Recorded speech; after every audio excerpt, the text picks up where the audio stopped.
to tech. And if you come over here too, you can see we've got 1,000 cameras that are all positioned here. You can take a look up here, looking at the entire event that's here. And you'll talk to actually, you know what, we're going to come over here. We're going to talk to some of the folks, Molly, because it's been a very cold. You guys are from Texas, right? Yes. All the way from Texas. Yeah. What time did you guys get here? Probably 1 o'clock. 1 o'clock. Yes. How are you guys staying warm? We're not. We're cold. We're dancing, moving, shaking, trying to stay warm here. All right. Did you guys think it was going to be this cold? They have been talking about it, but... Yeah, I didn't expect to feel it like this. Can you explain it to the folks? I can't really feel it right now because I don't feel much. How many layers are you wearing? 4 on top, 3 on bottom, 3 socks. Wow. 2 scarves. Is it worth it? You think it'll be worth it? Yeah. You realize you've got another 5 hours. Yeah, that's not bad. Okay. All right. You can see all the folks here, Molly, and they've all been waiting out here, obviously, for hours. As security, obviously, a top concern, but the NYPD says there's no specific credible threat to Times Square or to New York. They're just taking everything as a precaution. There's about over 6,000 police officers here in uniform protecting this beautiful event. This is over 1 billion people will be watching on TV as the ball drops. Absolutely. Always exciting. You can see everybody bundled up there, heeding those warnings about just how cold it will be, including yourself, Brian. Thanks for that report. Enjoy the rest of the evening. Of course. All right, almost anywhere you live, weather is the major headline for tonight's festivities. Much of the U.S. is enduring this bone-chilling cold. Adam Klotz is live in the Fox Extreme Weather Center with more on that. Adam. Hey there, Molly. Yeah, it's incredibly cold across the country. Fortunately, warm here in the studio. You're looking at temperatures around 12 degrees in New York City, but you're stretching across the entire country. Yeah, look, there's a spot where it gets really cold right there in the northern plains. These are your actual temperatures. But if you add in the wind chill, it feels even colder. What does it feel like? Getting down into the -20s, the -30s. Absolutely frigid. Now that's all settling into the Midwest off towards the east. These are your current wind chill temperatures, 13 degrees in Indianapolis. Running you here to New York City, 0. That is your feels like temperature currently. Now as we head through these overnight hours and eventually to that ball drop, we're going to see the actual temperature at 11 degrees or 10 degrees right in that range. The wind chill down to -2. And you know what? We aren't that far from it right now, sitting at 0. Here's how these numbers play out across this entire region, running you from right now into the early overnight hours. Look at that, -20 degrees in Chicago, -15 degrees in Indianapolis, -2 as we said here in New York. And as we get into the new year, things aren't looking a whole lot better. Really throughout the entire first day of 2018, temperatures are going to be sitting there in the -15 to 20 to 30 in some places there in the Midwest and back into the Plain States, Molly. So bundle up tonight. And then, unfortunately, bundle up tomorrow and the day after that. Absolutely. A great day to stay inside, cuddle up by the fire, and watch Fox News, your New Year's Eve headquarters. Join us through the early hours of 2018 as we ring in the new year with you, beginning at 8 p.m. Eastern. Ed Henry, Lucy Booth, and actor Dean Cain kicking off all the festivities, the countdown to 2018. And then at 10 p.m. Eastern, Kennedy and Jesse Waters ramp up the party with the All-American New Year. It is all live from Times Square right here in New York City. You can also take part in the fun on social media. Go to the hashtag FoxNews2018. And President Trump also celebrating his New Year's Eve in Florida, now gearing up for a holiday party with friends and family at his Mar-a-Lago estate. This after sharing lunch with Florida Governor Rick Scott earlier in the day. Steve Harrigan is live there on West Palm Beach, Florida. Steve, what has been the president's response to events in Iran? Molly, the president paying close attention to the events in Iran. He's tweeted about it the past 3 days several times today. Most recently writing on Twitter, Iran, the #1 state of sponsored terror with numerous violations of human rights occurring on an hourly basis, has now closed down the internet so that peaceful demonstrators cannot communicate. Not good. There are also recent reports coming out of Iran that cell phones have also been shut down in parts of the country as well, Molly.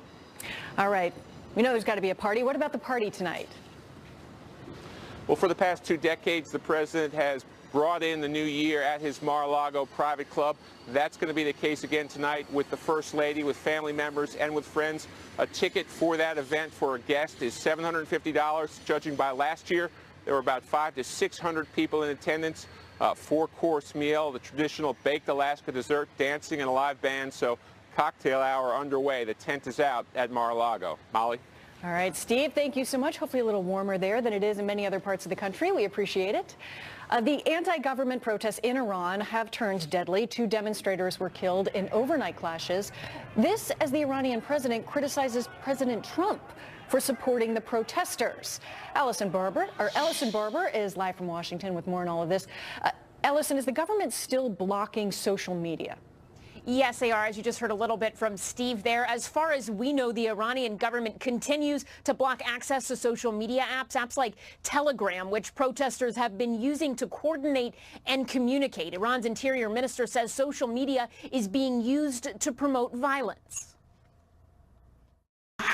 All those who entered the scene in recent days and those who provoked it behind the scenes, their relations and links, those who misused cyberspace and spread violence, are absolutely known to us, and we will definitely confront them in due time. Many say the social media restrictions are a clear attempt to stifle dissent. Telegram CEO said on Twitter that Iranian authorities blocked access to Telegram after the company refused to shut down peaceful protest channels. These protests began 4 days ago. Iranian President Hassan Rouhani stayed quiet publicly until today. In a speech, Rouhani said the people have the right to protest, but violence is not acceptable. Over 200 people were arrested Saturday at anti-government protests in Tehran. 2 people, according to government officials, died at another protest in the city of Dorud. Security officials said the protest was illegal and that the 2 deaths occurred during, quote, the clash. They also said, quote, no bullets were shot from police. Opposition groups dispute that. They say police and government security forces opened fire on protesters. They posted can be heard in the distance as people rush out of the crowd in Dorud. In one portion of one of those videos from Dorud, 4 or 5 people are running and clearly carrying an injured person away from the chaos. At another point, Molly, the video appears to show protesters bleeding from bullet wounds. Have the protesters made any specific demands? Yeah, they have. They want to see a new government. These protests began because of economic issues, unemployment, the rising price of basic goods. Things like eggs, chicken reportedly jumped in price anywhere from 30 to 40%. But now the protests seem to be about the system at large, about a government protesters see as corrupt.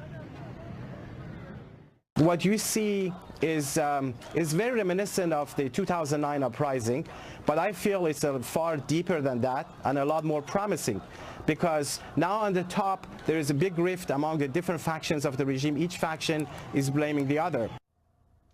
Right, and he is associated with an opposition group. In a statement, the opposition group in Iran said that they will accept, quote, nothing short of the removal of the Islamic regime and a new government. Molly? It is about people seeking liberty, a brighter future for themselves. It is a riveting and important story. Allison Barber, thank you for bringing us the details there from Washington.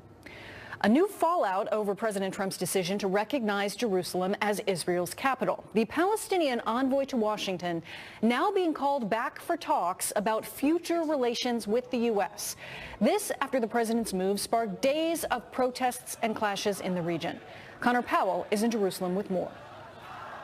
Molly, the new year seems likely to bring the possibility of more conflict and political unrest to the Middle East.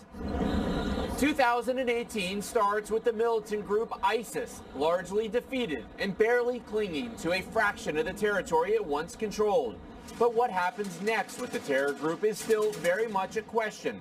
There are fears that ISIS will morph into a more traditional terror group, sending followers from Iraq and Syria to Europe or even the United States to launch attacks. The Trump administration has vowed to prevent that from happening.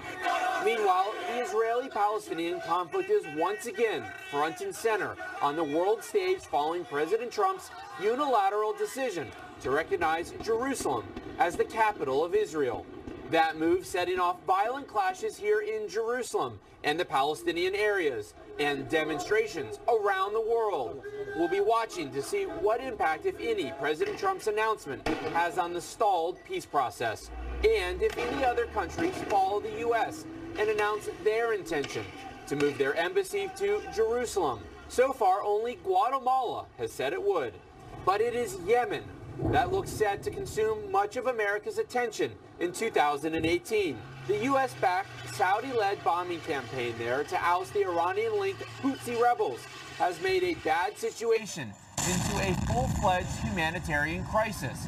With tensions heating up between Iran and Saudi Arabia, Yemen could very well bear the brunt of it and spark a wider conflict in the region. Molly? Connor Powell in Jerusalem, thank you. And right now, new details out of Houston about a scary scene from this morning, what police are saying about the man who had several guns inside his high-rise hotel room. Plus a fleet of officers responding to a call in Colorado, why authorities say those deputies quickly faced a very grave situation. SWAT officers in the back of the car racing to the hospital. I've never, going as fast as they were. It was clear that there was something bad that had happened. Houston man arrested earlier today after he was busted with several guns and ammunition in his hotel room. Police now say the suspect was holding those weapons there for safekeeping and that he had, quote, no unlawful intent. The man is facing assault and trespassing charges, however, after authorities reportedly first tried to arrest him for intoxication. In Colorado, a deadly shooting leaves one sheriff's deputy dead and 4 others injured. Officers came under fire after responding in the early morning hours of the day. The Douglas County Sheriff says that 100 rounds were fired in all. They are comparing the scene there to an ambush-style attack. Will Carr is live now in our West Coast newsroom with the details. Will?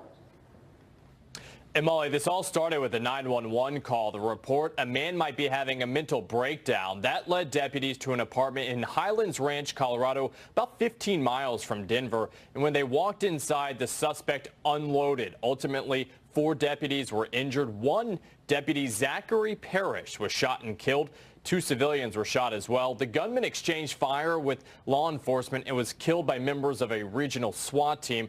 Authorities say they're very familiar with the man, and while his motive is unclear, at this point, we've learned that he used a rifle in the attack and evidently was waiting for the officers to arrive, including Deputy Parrish, who is 29 years old.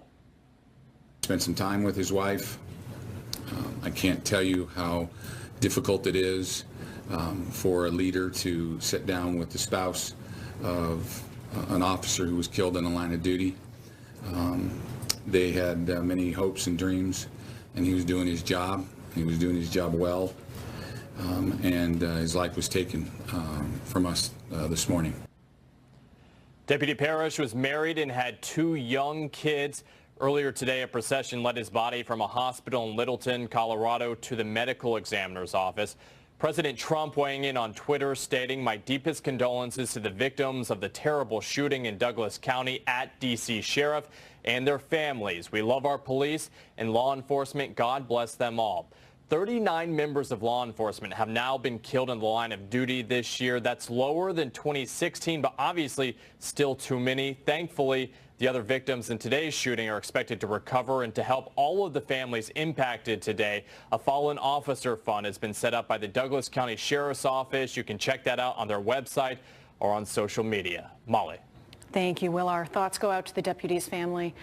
Can President Trump bring Democrats to the table as he looks to advance his agenda in 2018? Why bipartisanship may become a necessity. Plus, marijuana activists gearing up for a landmark day in the state that passed the first medical marijuana law more than 20 years ago. We're seeing an increasing number of Americans agree that it's time to regulate marijuana, take it out of the underground market, have people pay taxes on it like they would for any other product. As many as 36 states reporting widespread cases of the flu. The virus usually reaches its peak in February. Experts blame cold temperatures and what appears to be a less effective vaccine this year. The infection is reportedly being blamed for more than 30 deaths so far this season. Symptoms include fever, chills, muscle aches, fatigue, coughing, and congestion. New Year's Day marks a new era in California, as some stores will be allowed to legally sell recreational marijuana. The state has given licenses to about 6 dozen businesses so far. Retailers are anticipating a major shift. The last few days have been a little bit crazy. As you can see, a lot of our medical cannabis patients are coming in, stacking up before the taxes go up in the new year. I think it's going to be exciting. It's going to be crazy. It's a complete change for the industry right now. California was the first state to pass a law allowing medical marijuana. That was more than 20 years ago. President Trump set to host Republican leadership at Camp David this week, the party looking to build on the momentum from passing tax reform. But the 2018 agenda may require more cooperation from Democrats. Garrett Tenney has more. Republican leaders have a long wish list for 2018, including a couple of items that may be able to get bipartisan support. Foremost among those is rebuilding America's infrastructure. The White House tells us they are looking at about $200 billion in federal spending to rebuild roads, bridges, rails, and waterways. Democrats want to bump that funding up to about $1 trillion. Another hot-button issue the White House wants addressed is immigration reform, including DACA. Democrats want to permanently protect those who were brought into the country illegally as children, and President Trump has said he's willing to do that in exchange for an end to both chain migration and the immigration lottery system, as well as his border wall, which Democrats say is a non-starter, but Senator Lindsey Graham is still optimistic. We need the wall, not a complete 2,200-mile wall. We need border security. You marry that up with the DREAM Act. There's a deal to be had on immigration. Republicans like House Speaker Paul Ryan are also eyeing a number of issues that aren't expected to get much Democratic support, including reforms to entitlement and welfare programs, which many Democrats consider untouchable. The other piece of this is I think what we're going to fight against, and that is the privatization of Social Security. It's going to be the diminishment of Medicare and Medicaid. We know that's on the block for our Republican colleagues in the House. Next weekend, President Trump will hash out the GOP's top priorities for 2018 with House Speaker Paul Ryan and Senate Majority Leader Mitch McConnell in a meeting at Camp David. Molly? Garrett Tenney, thank you. Democrat Doug Jones is set to be sworn in as Alabama's next senator after defeating embattled Republican Roy Moore. So are Democrats building momentum ahead of the 2018 midterm elections? We will examine that. Plus, Fox News has you covered right here on New Year's Eve. The fun kicks off at the top of the hour, but first a sneak preview live from the heart of New York City. Stay close. It's so much fun here. We met new friends and yeah, it's just cool. We're dancing and singing, and that's what makes us warm. All right, with a new year comes a new set of political challenges, something that is clearly on President Trump's mind as he tweets about the 2018 midterm elections and the very serious implications that they could have in his presidency. Hello, I'm Molly Line, and this is the Fox Report. President Trump has already seen Democrats score two major wins in 2017. Ralph Northam won the governor's race in the purple state of Virginia, while Doug Jones claimed Alabama's empty Senate seat in that unusual race. And with history favoring the minority party, the president is wondering what next year just might bring. Tweeting, why would smart voters want to put Democrats in Congress in 2018 election when their policies will totally kill the great wealth created during the months since the election? People are much better off now, not to mention ISIS, the VA, judges, strong border, Second Amendment, tax cuts, and more. Instant analysis. Now let's bring in Eddie Scarry. He's the media reporter for the Washington Examiner. Thanks for being here. Happy New Year. Of course. Happy New Year. You know, kicking things off with our baseline, the Democrats need the 24 seats to take back the House. They need 2 to get the Senate. Historically, of course, the party, it can be tough for whichever president is in power for their party to really have much success as they head into the midterm election. So what can Republicans do to push back against what some think will be this blue wave? Right. It's interesting to talk about because whether there's a blue wave or a red wave again, we don't really know, simply because we have President Trump, this person who's a total wild card. We don't know what he can do before the actual election in the midterms. So it's hard to say. I mean, I know that, like you said, history is on Democrats' side as far as picking up seats. We would typically see that in a typical atmosphere, but right now we don't have that. So it is really hard to say, and I think that President Trump doesn't make it any easier for either party. You know, really, people really do care about those pocketbook issues. And something in his tweet really caught my eye. He said, the policies will totally kill the great wealth created during the months since the election.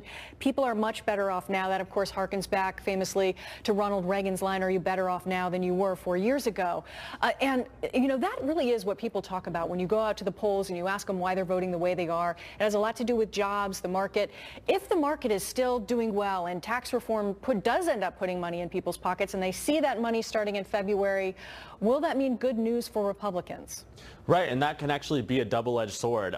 For Republicans, that's a good thing, obviously, if they feel like they have crafted policies that have benefited voters. On the other hand, you can see some complacency from voters in that case. You might see voters who say, oh, well, I'm doing pretty good. I'm not angry. I might not go out and vote. And that would be among Republican voters, whereas you might have Democratic voters who say, I still don't like the president's attitude, I don't like his tweets, I don't like the things he's been saying while in office, and we're still going to go ahead and vote in that way. And they may have the energy on their side. So that, again, it is a double-edged sword.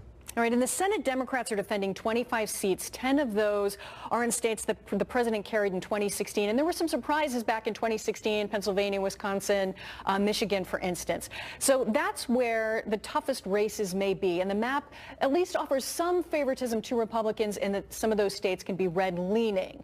I mean, is that where the biggest competitions will be? And should we keep our eye on the Senate as far as a potential for Republicans holding on to power?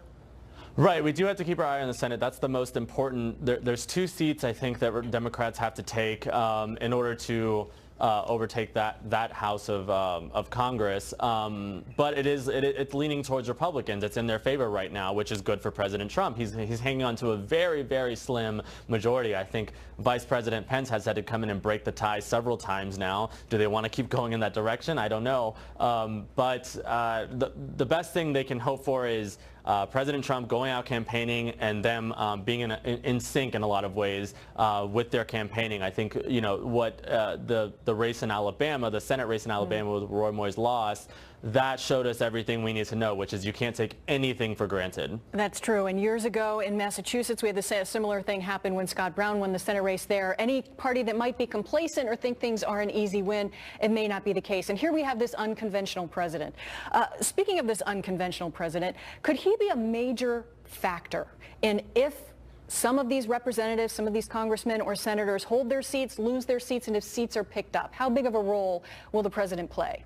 Oh, he's going to be everything. He will be the role. And I think that, you know, you can go back to President Obama back in 2010 when there was this massive wave of Tea Party Republicans that came in, and the reporters asked him afterwards, do you think this was a referendum on your agenda? And he said, no, I don't think so. We may see the same thing happen with Trump, but I don't know. Again, I think that this is a total wild card. We've never seen anything like this before. So we're just going to have to wait and see. Yeah, the president cannot be caged, especially when it comes to Twitter. And when it comes to Twitter, it can be very unpredictable. And also, anything can happen as we get closer to the midterm elections. I mean, a lot of things can change as far as public policy are concerned, and also just national events. So is it really just too early to predict which way any wave could go? Right, and that's the thing, is things turn on a dime. They turn on events, and an event these days is a tweet. The president's tweet, it makes a complete event out of everything, and it can turn everything. It can run a news cycle for a week or 2 weeks. So when it comes to President Trump, we really don't know, and that's the thing. He's someone who's eager to seize on moments, particularly when you think they're getting dull. There's a new surprise, there's a new tweet, and that is, I think, coming up into the next election, when it comes down to the final weeks, you're going to see him taking advantage of Twitter. That's my guess, and that's I think it's a pretty safe one. Eddie Scarry, thank you so much for joining us here on this final day of the year. Have a wonderful 2018. Happy New Year to you. Thank you. All right, well, for the first time in years, Christians in the Middle East persecuted by ISIS are able to spend Christmas at home. And much of the thanks goes to one incredible 13-year-old boy and his family. Lauren Green is here in our New York City newsroom with this story. 13-year-old Noah fingers the melted marbles he collected from what was left of his family's burned-out home in Iraq. Speaking through an interpreter, he explains that it was all that remained after ISIS terrorists attacked their Christian community just east of Mosul, burning their homes, parish churches, and religious materials and artifacts. They told us to flee from Carmelis, and there were very big crowds and traffic with cars, and they were shooting everywhere. We were all scared. The family of 8 has spent the last 3 years as refugees. Noah's father holds back tears remembering the Christmases before the dark days. We used to celebrate Christmas all together. I used to buy new clothes for the children and make food inside the house for all of us. Now that ISIS has been scattered, Noah and his father and their family are getting the best Christmas present ever, celebrating the holiday in their home in Iraq for the first time in 3 years. We need to move these families back, especially at Christmas. Open Doors USA has brought Noah and his father to America to be the face of Christian persecution, to convince politicians and country leaders to help them and others resettle in their native land. They presented a petition to the UN Secretary General, signed by more than 800,000, and also met with Vice President Mike Pence. These are people who are Christians in a community which was historically Christian since the time of Christ. They still speak Aramaic, the language of Jesus. For Noah, it's not enough that he gets to be home for Christmas. I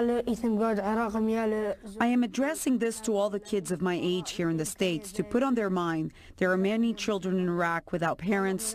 I'm asking them to pray for all the children in Iraq.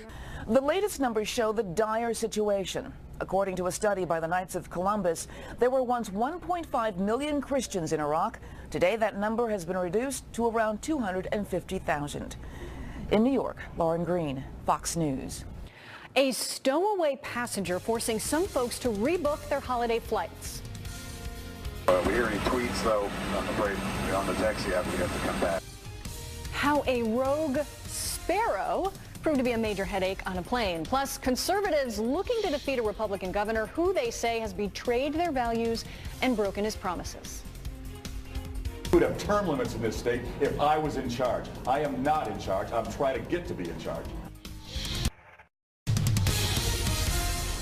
All right, a small bird, wreaking havoc on a Delta flight from Detroit to Atlanta. It was spotted flying into the plane during boarding. Passengers sat through an hour delay while the crews tried to find it. They eventually gave up. They departed for Atlanta. About an hour into the flight, the captain comes over the intercom saying the bird had reappeared and it was going crazy in the cockpit. That, of course, forced the plane to head back to Detroit, where they finally found the bird and safely removed it. Illinois Governor Bruce Rauner facing an uphill battle towards re-election as a growing number of conservatives accuse the Republican of betraying their values. Mike Tobin has the story. Illinois voters recently got a curious statement from their governor. I am not in charge. I'm trying to get to be in charge. A wealthy rookie in politics, Rauner has had a rough first term. His statement acknowledges that the Speaker of the Illinois House dominated him. Democrat Mike Madigan has held the Speaker's gavel longer than anyone in U.S. history. The two-year budget standoff was largely seen as a showdown between Madigan and Rauner, and the governor lost. Rauner caved on all 44 points he promised in the campaign. Even the call for a tax cut became a state record for a tax increase. When the standoff resolved, Illinois still had one of the highest unfunded pension obligations in the nation. Critics jumped on Rauner's first national interview with Bret Baier because it appeared he had one answer for almost everything. Our immigration system is broken. We have a broken budget situation in Illinois. So much of our Affordable Health Care Act is broken. Rauner signed a bill preventing police from detaining aliens based on their legal status. Critics call it a sanctuary state law. He also signed a bill funding abortions for state employees and low-income women. All that earned him a front page of the National Review, labeling him the worst Republican governor in America. And now Rauner has a challenger for the primary. He implemented Chicago Democrats' social and economic agenda instead of a conservative reform agenda. As for Democratic challengers, the top of the pile is another newcomer to politics, J.B. Pritzker, an heir to the Hyatt Hotels fortune. Pritzker ties Rauner to Donald Trump and all the problems in Illinois. he has the nerve to look you in the eye and say, "I'm not in charge." "Don't blame me," he says. "I'm just the governor. I'm not the one running things." I pressed Governor Rauner on why Illinois conservatives should vote for him if Speaker Madigan really is running the show. His response was that he beats Madigan some of the time. In Chicago, Mike Tobin, Fox News. It's almost party time in New York City. Folks are braving what is expected to be a 0-degree wind chill to see the ball drop in Times Square. Ed Henry, Lisa Booth, and Dean Cain are already out there in the freezing cold. Oh, man, That's right. It looks cold out there. You guys are bundled up, though. You managed to look great. Ed, what is it really like out there to be part of that excitement, to be there that early? You got the great seats. You actually get to sit down, which is great. Yeah. And how many layers are you guys wearing? Confess. Well, Molly, I think I'm on 5 layers up top, 3 down below. Everybody else is like that as well. Lisa and I have been talking about this, Dean as well. We're just going to have fun tonight. I mean, I think that's the key, right? Absolutely. I don't know if anyone has seen Chris Farley, but I feel like fat guy in a little coat. If I move my arms like this, they're going to break. Also, I'm having a little bit of technical difficulty, so I'm not hearing, which is surprising because I think I'm the youngest person out here right now. Yeah, and her hearing's going. It's